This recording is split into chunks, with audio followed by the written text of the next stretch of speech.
माता दी दोस्तों, आप सभी कैसे हैं? आशा करती हूँ कि आप सभी बहुत अच्छे होंगे। आज मैं फिर से एक छोटी सी कथा लेकर आई हूँ और सभी से निवेदन है कि यदि आप मेरे यूट्यूब चैनल पर नए हैं तो प्लीज़ मेरे चैनल को सब्सक्राइब करिएगा, लाइक करिएगा और हमेशा की तरह सभी लोग जो मेरा अभी तक प्यार देते आए हैं अपने कमेंट्स द्वारा सभी लोग प्यार अवश्य दीजिएगा और हाइप ज़रूर से कर दीजिएगा। तो चलिए अभी हम बताते हैं कि वट सावित्री की पूजा किस दिन होगी, उसका शुभ मुहूर्त क्या है। तो 2026 में वट सावित्री व्रत जो है 16 मई 2026 को शनिवार को मनाया जाएगा, क्योंकि ज्येष्ठ मास अमावस्या तिथि दिन सुबह 5:11 से शुरू होगी। 5:11 से शुरू होकर अगले दिन 17 मई की सुबह 1:30 मतलब रात्रि में ही समाप्त हो जाएगी अमावस्या। ये व्रत विवाहित महिलाएं पति की लंबी उम्र के लिए करती हैं। इस दिन सुबह 4:12 से 8:50 के बीच पूजा करना सबसे उत्तम है। साथ ही दोपहर में 11:56 से लेकर 12:49 तक के बीच में अभिजीत मुहूर्त है, जिसमें पूजा करना विशेष फलदायी होता है। वट सावित्री की पूजा कैसे करें? सुबह जल्दी उठकर स्नान कर 16 श्रृंगार करें और निर्जला व्रत का संकल्प करें। बांस का पंखा, भीगे चने, फल और फल में विशेषकर आम, खरबूजे, बरगद के पत्ते, किल्ले, कच्चा सूत, कच्चा धागा यानी धूप, दीप आदि सब तैयार कर लें, ऐपन तैयार कर लें और वट वृक्ष की जड़ में जल अर्पित करें। रोली, अक्षत, ऐपन, रोली, अक्षत, फल, फूल, माला चढ़ाएं और श्रृंगार की सामग्री भी रखें उसमें, पूजन की सामग्री में, और फल फूल सब चढ़ाएं और श्रृंगार की सामग्री भी चढ़ाएं। कच्चे सूत से वट वृक्ष की परिक्रमा करें और चने से भी 12 चने लेकर उनकी भी परिक्रमा उससे होती है। परिक्रमा के बाद सत्यवान सावित्री की कथा सुने और इसमें भीगे चने का बड़ा विशेष महत्व है। भीगे चने का से प्रसाद के रूप में और उसका जो बरगद के किल्ला होता है उस किल्लों को निगलकर पानी से, कोई शरबत से निगलकर इसका व्रत का पालन करते हैं। उस तत्पश्चात अपने पति का आशीर्वाद लेते हैं, बड़ों का आशीर्वाद लेते हैं। तो चलिए, हमने पूजन विधि संक्षिप्त रूप में बताई। अब चलिए हम कथा की तरफ चलते हैं। सत्यवान सावित्री की कथा। सत्यवान सावित्री की कथा प्राचीन भारत की ऐसी कथाओं में से एक है जो भारत की पवित्रता को दर्शाती है। इसी कथा को आधार मानकर आज के समय में कई स्त्रियां वट सावित्री का व्रत को विधान के साथ करती हैं। वट सावित्री व्रत कथा सत्यवान सावित्री कथा को से प्रेरित है। ये कथा एक ऐसी भारतीय नारी की है जो अपने पति के प्राण बचाने के लिए यमराज से लड़ जाती है और अपने पति की जान बचाने में सफल भी हो जाती है। इस कहानी में कितनी सच्चाई है ये तो हमें नहीं पता, लेकिन हम आपके बीच इस कहानी को प्राचीन ग्रंथों के आधार पर प्रस्तुत कर रहे हैं। सत्यवान सावित्री की विधिवत विस्तार पूर्वक कथा। बहुत प्राचीन युग की बात है। भारत के दक्षिण कश्मीर में अश्वपति नाम का राजा राज करता था। वो बहुत बड़ा धर्मात्मा, न्यायकारी और दयालु राजा था। उसके कोई संतान न थी। ज्यों-ज्यों राजा की अवस्था बीत रही थी उसे संतान होने से चिंता बढ़ रही थी। ज्योतिषियों ने उसकी जन्म कुंडली देखकर बताया कि आपके ग्रह बता रहे हैं कि आपको संतान होगी। इसके लिए आप सावित्री देवी की पूजा कीजिए। राजा अश्वपति राज्य छोड़कर वन चले गए। 18 वर्ष तक उन्होंने वहां तपस्या की। तब उन्हें वरदान मिला कि उनके घर एक कन्या उत्पन्न हुई। उनका नाम उन्होंने सावित्री रखा। सावित्री अत्यंत सुंदर, उनकी सुंदरता और गुण की प्रशंसा दूर दूर तक फैलने लगी। जैसे जैसे सावित्री बढ़ने लगी वैसे वैसे उनका रूप निखरने लगा था। पिता को उनके विवाह की चिंता होने लगी। अश्वपति चाहते थे कि उसके अनुरूप सावित्री को पति भी मिले, किंतु कोई मिलता ही न था। सावित्री का मन बहलाने के लिए अश्वपति ने उसे तीर्थ यात्रा के लिए भेज दिया और उसे आज्ञा दी कि तुझे पति चुन लेने की पूर्ण स्वतंत्रता देता हूँ। सावित्री का रथ जा रहा था कि उसे एक अद्भुत स्थान दिखाई दिया। अनेक सुंदर वृक्ष के चारों तरफ वो हरियाली थी। वहां पर वहीं एक वक्त घोड़े के घोड़े के बच्चे के साथ खेल रहा था। उसके सिर पर जटा बनी थी, वो छाल पहने हुए था, उनके मुख पर तेज था। सावित्री ने देखा और मंत्री से कहा, आज यही विश्राम करना चाहिए। रथ जब ठहरा, वो युवक परिचय पाने के लिए उनके पास आया। उसे तब पता चला कि वो राजकुमारी हैं, तो वो उन्हें बड़े सम्मान से अपने पिता के आश्रम में ले गया। उसने ये भी बताया कि मेरे माता पिता दृष्टिहीन है। मेरे पिता किसी भी समय सालवा देश के राजा हुआ करते थे। वो इस समय यहाँ पर तपस्या कर रहे हैं और मेरा नाम सत्यवान है। दूसरे दिन सावित्री घर लौट गई और बड़ी लज्जा तथा शालीनता से उसने सत्यवान से विवाह करने की अनुमति मांगी।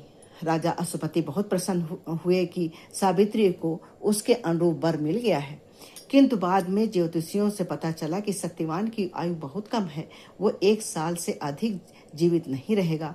यह जानने के बाद सावित्री के पिता बहुत दुखी हुए। उन्होंने सावित्री को सब प्रकार से समझाया, ऐसा विवाह करना जन्म भर के लिए दुख मोल लेना है। सावित्री ने कहा, पिताजी, मुझे इस संबंध में आपसे कुछ कहते हुए संकोच तथा लज्जा का अनुभव हो रहा है। मैं विनम्रता के साथ ये निवेदन करना चाहती हूँ कि अब आपने मुझे वर चुनने की स्वतंत्रता दी थी, मैंने सत्यवान को चुन लिया है। अब अपनी बात से हटना आपके आदर्श का अपमान हुआ और युग युग के लिए अपने तथा अपने परिवार के ऊपर कलंक लगाना हुआ। अश्वपति सावित्री की बात सुनकर निरुत्तर हो गए। उन्होंने विद्वानों को बुलाकर विचार विमर्श किया। अंत में राजा अश्वपति ने सावित्री को तथा और लोगों के साथ लेकर सत्यवान के पिता के आश्रम में विवाह करने के लिए चल दिए। जब वो आश्रम के निकट आया तो अश्वपति सबको छोड़कर आश्रम में गए और सत्यवान के पिता धूमसेन से सावित्री का सत्यवान साथ विवाह करने का विचार प्रकट किया। धूमसेन ने पहले तो अस्वीकार किया। वो बोले, महाराज, मैं दरिद्र हूँ, तपस्या कर रहा हूँ। किसी समय में राजा था, किंतु अब तो मैं कंगाल हूँ। राजकुमारी को किस प्रकार मैं यहाँ रखूंगा। तब अश्वपति ने उन्हें सारी स्थिति बता दी और विवाह कर लेने के लिए आग्रह किया। अंत में सत्यवान के पिता मान गए और वो दोनों का विवाह हो गया।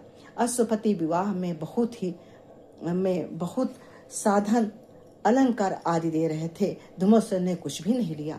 उन्होंने कहा, मुझे इससे क्या काम। विवाह के पश्चात सावित्री वहीं आश्रम में रहने लगी।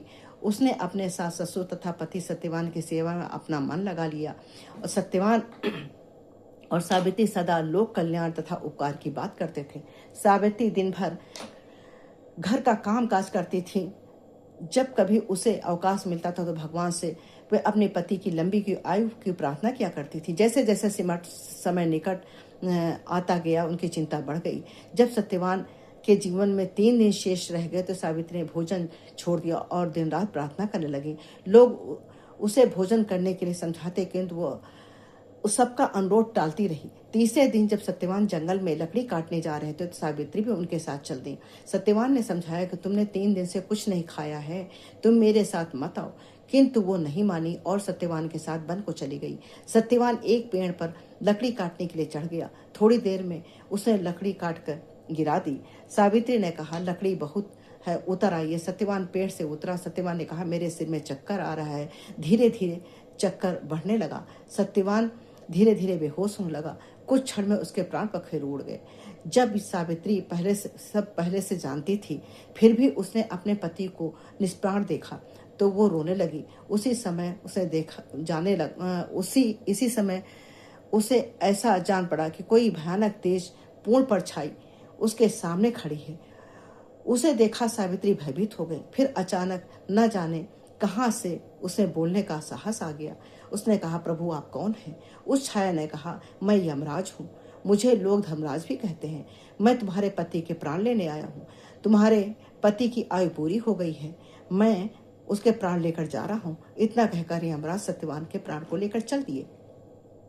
सत्यवान का शरीर धरती पर पड़ा रहा। सावित्री भी यमराज के पीछे पीछे चलने लगी। थोड़ी देर बाद यमराज ने मुड़कर देखा तो सावित्री भी चली आ रही है। यमराज ने कहा, सावित्री तुम कहाँ चली आ रही हो? तुम्हारी आयु बाकी है, तुम हमारे साथ नहीं आ सकती, लौट जाओ। इतना कहकर यमराज आगे बढ़ने लगा तो कुछ देर बाद मुड़कर देखा कि सावित्री उनके पीछे चली आ रही थी। यमराज ने फिर कहा, तुम क्यों मेरे पीछे आ रही हो? सावित्री बोली, यमराज, मैं अपने पति को कैसे छोड़ सकती हूँ? यमराज ने कहा, जो ईश्वर का नियम है वो नहीं बदला जा सकता। तुम चाहो तो मुझसे कोई वरदान मांग लो, केवल सत्यवान का जीवन छोड़कर जो मांगना चाहो मांग लो और चली जाओ। सावित्री बहुत सोच समझ कर कहा, मेरे सास ससुर देखने लगे, उनका राज वापस मिल जाए। यमराज ने कहा, ऐसा ही होगा। थोड़ी देर बाद यमराज ने देखा कि सावित्री फिर पीछे पीछे आ रही है। यमराज ने सावित्री को बहुत समझाया और कहा, अच्छा, एक वरदान और मांग लो। सावित्री ने कहा, मेरे पिता को कोई संतान नहीं है, उनको संतान प्राप्त हो जाए। यमराज ने वरदान दे दिया और आगे बढ़ गए। कुछ देर जाने के बाद उन्होंने पीछे गर्दन घुमाकर देखा तो सावित्री पीछे चली आ रही है। उन्होंने कहा, सावित्री, तुम क्यों चली आ रही हो? ऐसा कभी नहीं हुआ, कोई जीवित शरीर मेरे साथ नहीं जा सकता, इसलिए तुम लौट जाओ। सावित्री ने कहा, अपने पति को छोड़कर नहीं जा सकती, शरीर का त्याग कर सकती हूँ। यमराज चकराया, फिर ये कैसी स्त्री है, इतने देर में कोई बात नहीं मानती, पता नहीं क्या करना चाहती है। उन्होंने कहा, अच्छा, एक वरदान मुझसे और मांग लो, मेरा कहना मानो, भगवान की जो इच्छा है उसके विरुद्ध लड़ना बेकार है। सावित्री ने कहा, महाराज, आप यदि वरदान देना चाहते हैं तो ये वरदान दीजिए कि मुझे संतान प्राप्त हो जाए, मैं 100 संतानों की माता बनूं। यमराज ने कहा, ऐसा ही होगा। यमराज आगे बढ़ गए, किंतु कुछ ही दूरी पर उन्हें ऐसा लगा कि वो लौटी नहीं है। यमराज को क्रोध आ गया। यमराज ने कहा, तुम कहना नहीं मानती हो? सावित्री ने कहा, धर्मराज, मुझे संतान प्राप्ति का आशीर्वाद आप दे चुके हैं और मेरे पति को अपने साथ लिए जा रहे हैं, ये कैसे संभव है? यमराज को अब ध्यान आया। उन्होंने सत्यवान के प्राण छोड़ दिए और सावित्री की दृढ़ता और धर्म की प्रशंसा करते हुए आगे चले गए। इधर सावित्री उस पेड़ के पास पहुंची जहां सत्यवान जीवित पड़ा था। देखा उसने कि उसका पति जीवित हो गया। सावित्री अपने धर्म तथा तपस्या के बल से असंभव को संभव बना दिया। तप और दृढ़ता से इतना बल होता है कि इससे आगे देवता भी झुक जाते हैं। इसी कारण सावित्री देश में नारियों में सर्वश्रेष्ठ मानी गई हैं और पूजी जाती हैं। आज भी वो हमारे देश की आदर्श बनी हुई हैं और उनके सास ससुर की भी आंखें आ गई, उनका राज्य भी वापस मिल गया। तो इस तरह से ये सत्यवान और सावित्री की कथा पूरी हुई। और बोलो जय हो सत्यवान सावित्री की। आपको कथा कैसी लगी प्लीज़ कमेंट जरूर से करिएगा। जय श्री राम।